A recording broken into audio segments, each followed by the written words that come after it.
Hi and welcome to all the viewers joining us for this pre-recorded show, which is recorded early doors on Wednesday morning the 25th for the meeting in Gauteng on Thursday the 26th of October. So take note of the final declarations as the show is pre-recorded the day before.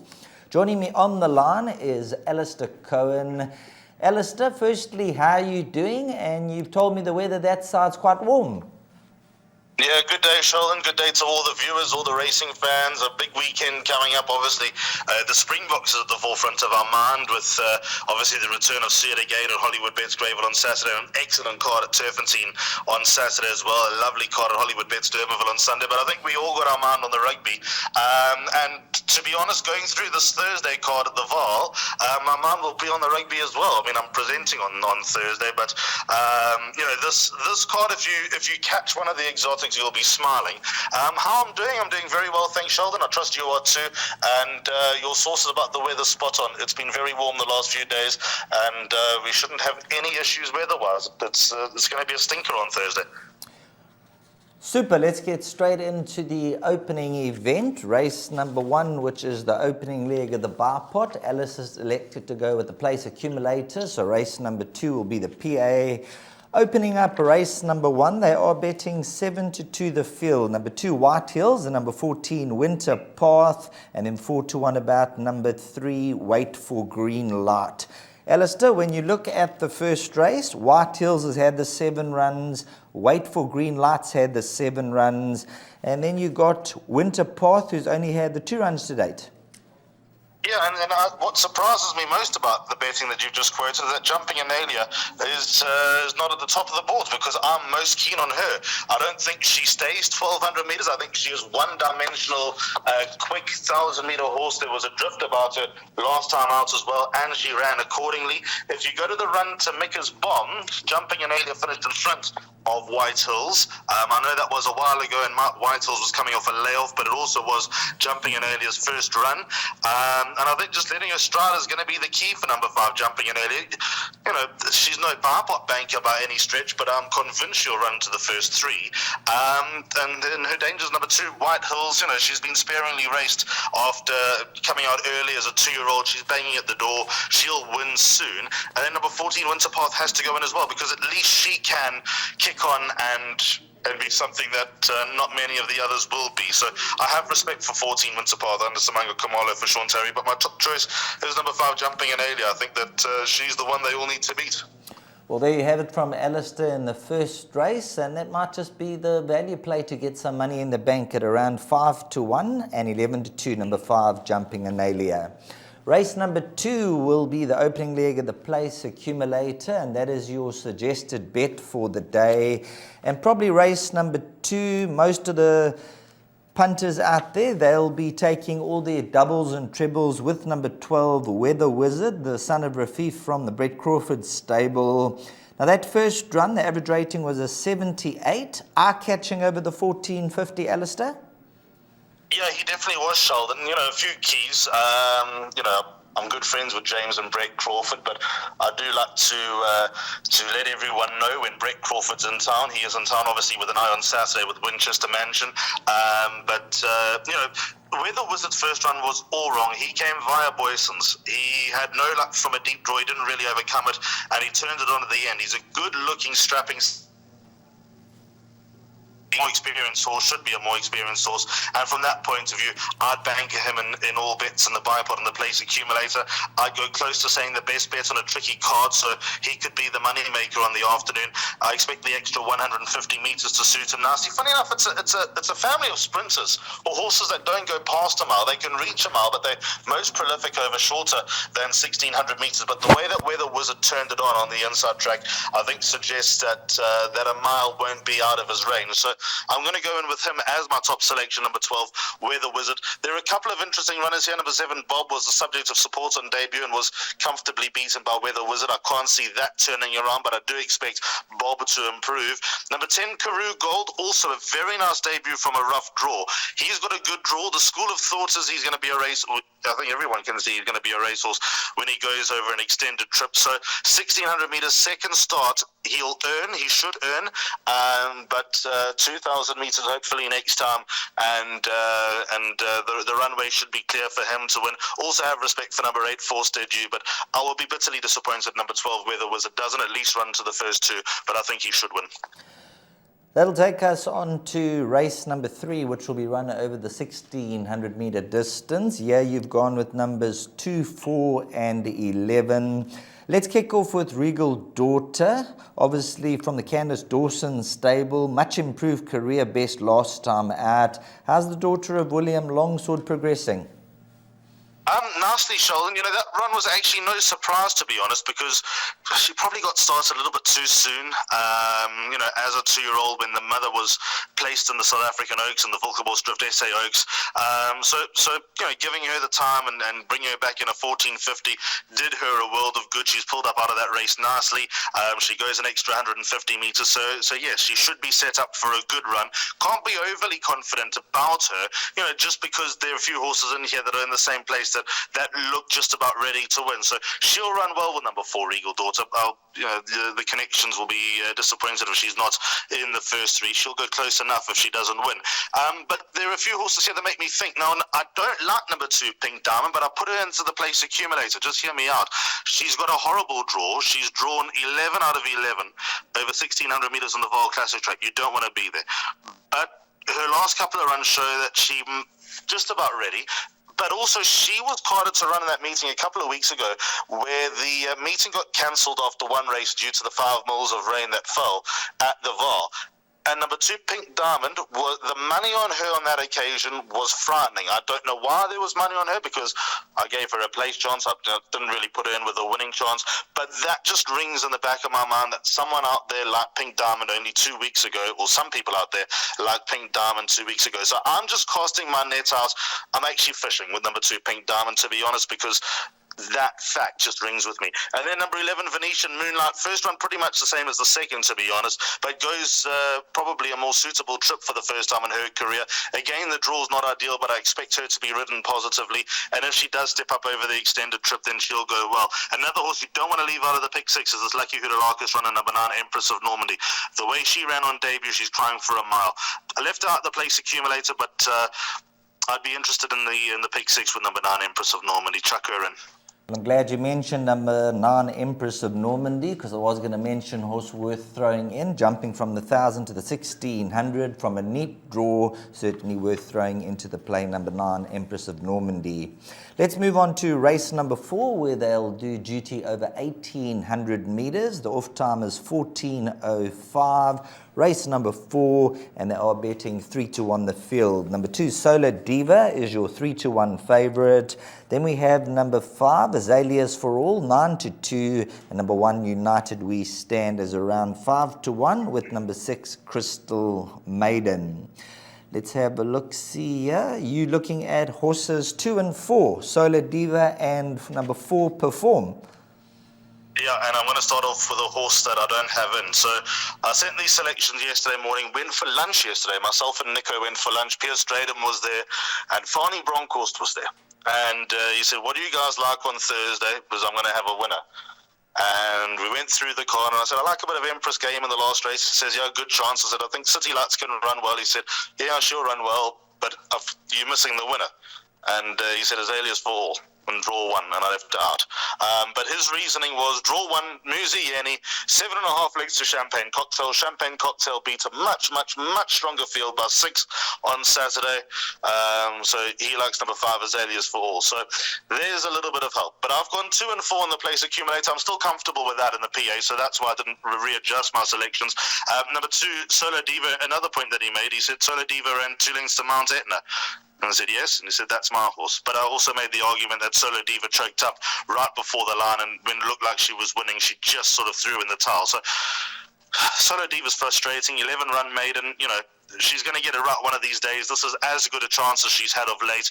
If not winning, and she's not one you can take to the bank, if not winning, she should go well enough.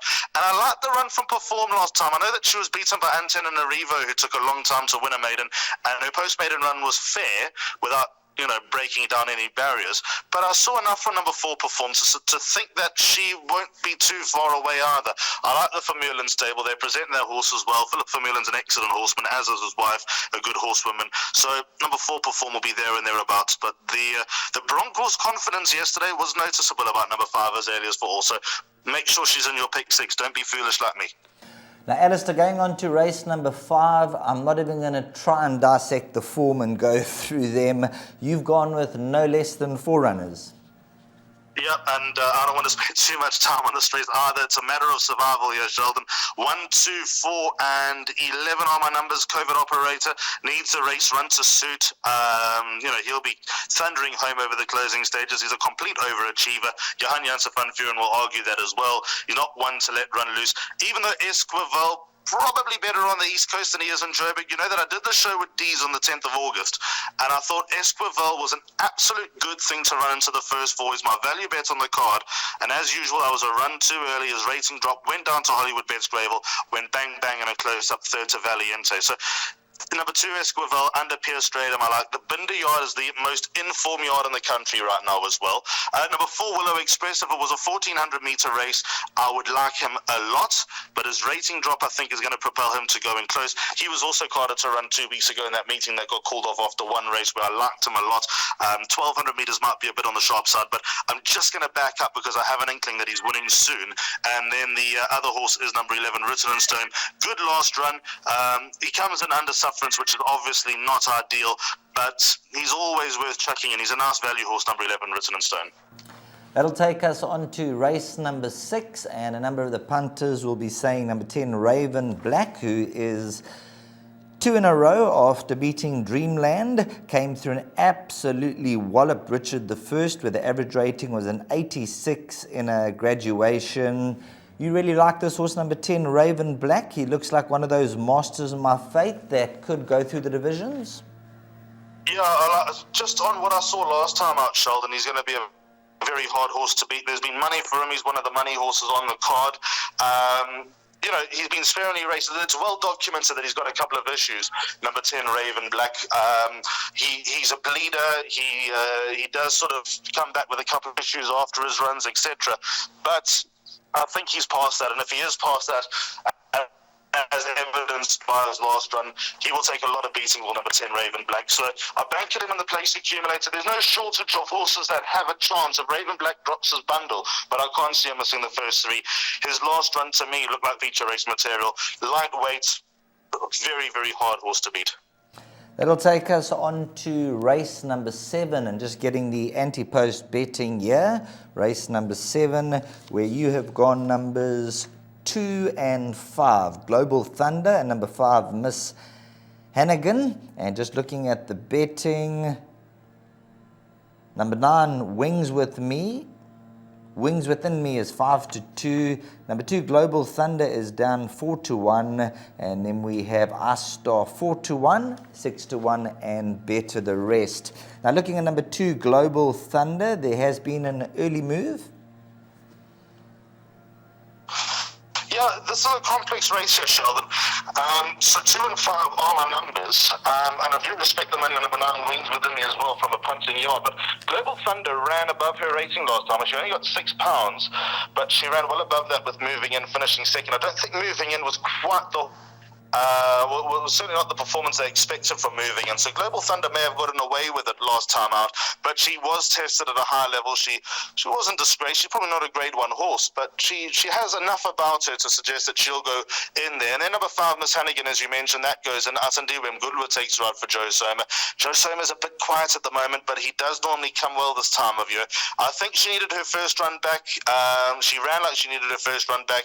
The drift suggested that she needed her first run back, and I think she'll be a better, fitter, and more ready horse this time around. So in the PA, again, I'm comfortable with numbers 2 and 5. In the pick 6, you'll need a lot more. Number 1, Rose for Trippy is a big chance. 3, Ice Star will go well. Don't know what to make of Heirloom. She's got me puzzled. And then obviously the money horse, number 9, Wings Within Me, who, funny enough, was bought by accident, as only the Nassifs could do. They went to the next lot. They bought the one before. And Wings Within Me looks reasonably okay. Radio, let's move on to race number 8, which will bring down the curtain at the Vaal over 1,000 meters. And just taking a look at the betting, Alistair, doesn't get any easier. They're betting around about 4-1 the field, with number 1 Little Miss Moneybags at 4-1, 2 Inventrix at 5-1 with 11 Empress Game, and then number 5 Divine Moonlight is around 8-1 with 16 Happy Analia. Very wide open looking affair. And when you look at the race, I think this could be a quartet type of race, and you've gone with numbers 1, 5 and 11. And then let's just have a look at the betting. Yeah, I see numbers 7 and 9 are early scratchings in the 8th race. Yeah, so you spot on. Quartet's the way to go here, Sheldon, but with what 5 Divine Moonlight, definitely. Calvin Abib takes her out for Washong Maui. Washong's yard's going around very nicely at the moment. Her last run was good. She showed pace over 1,200 meters, so that pace might be an asset here over 1,000 meters. So the fact that she ran at a reasonably good level at Hollywoodbets Greyville wasn't disgraced. Her run's a secret identity, particularly pleasing from a deep draw. She was cursed with bad draws at Hollywoodbets Greyville. Now she's running in a straight line down the 1,000-meter straight. High number draw will help, although there's been no rain for a while, so I don't think that's going to be too much of an asset, but still, you'd rather see a high number draw next to your horse than a low number draw. So 5 Divine Moonlight is my tentative first selection. She's the horse that I'm going to work around. Win bet, no, but in the quartet, probably double float her. And then number 11, Empress Game, also high number draw. Craig Zaki takes her out. She beat White Hills. If White Hills run, I think White Hills will run well in race 1, but if she wins, that'll extend the confidence about number 11, Empress Game. She tried the blinkers at her penultimate start. It was a bit of a flat run. Without the blinkers, she seemed to turn the corner. So the fact that she's lightly raced, there's enough going for number 11 Empress Game to like her chances of at least running into the money. And then number 1 Little Miss Moneybag, she's got to give weight away, but she's on the up. She was just touched off by Lulu's Boy last time out. She's hard to ignore, number 1 Little Miss Moneybag. So they're the 3 that I'm working around, but number 5 Divine Moonlight and 11 Empress Game, they're probably the money makers in this race. Another horse I'm not going to let run loose. Make sure she's in your trifectas and quartets. 14 Fennec Fox. She's got the lightest weight in the race. She seemed to clear a few late last time out behind Exchange Student, and again I-Star finished just in front of Fennec Fox last time out. She runs a race earlier in a grade probably 2 divisions stronger than this, so if I-Star runs well a race earlier, she doesn't have to win, but if she runs in the first 3, number 14 Fennec Fox will become my each way play. Well, we're on the same page there, because after you'd gone through your numbers, I was going to say there's one value horse in the race, and you know the merit rating story, down from a 93 to a 68. So at around 20-1, I'm with you there. Number 14, Fennec Fox. Obviously, the last 2 runs starting to show glimpses of that earlier form. And if she brings her A game, it's quite simple. She wins it, Alistair. Yeah, I'm with you. I mean, look, she's obviously not the same horse she was when she was a 93, and she'll probably never get to the heights of a 93. But yeah, the rating drop has definitely assisted her. And now with your BDI cast over number 14, Fennec Fox, I'm a little bit more comfortable as well. Excellent. So let's hope everything goes well for the daughter of Karari. And number 14, Fennec Fox, at around 20-1. Well, that's not going to last too much longer. Race time, it will definitely shorten down. So throw it into all of the equations early on. And that's a look at race number 8, a nice quartet inclusion. Alistair, your suggested bet for the day, we're going to put up on screen. And if you wouldn't mind taking the viewers through your place accumulator. Right, so PA begins in race number 2 at 5-1. Banker number 12, Weather Wizard in the first leg. By 2, 4 and 11, Pink Diamond, Regal Daughter, and Venetian Moonlight. By 2 and 4, Solo Diva and Perform, even though the trainer of number 5 says that's the winner. So put her into your pick 6 and probably into your PA, don't be stupid.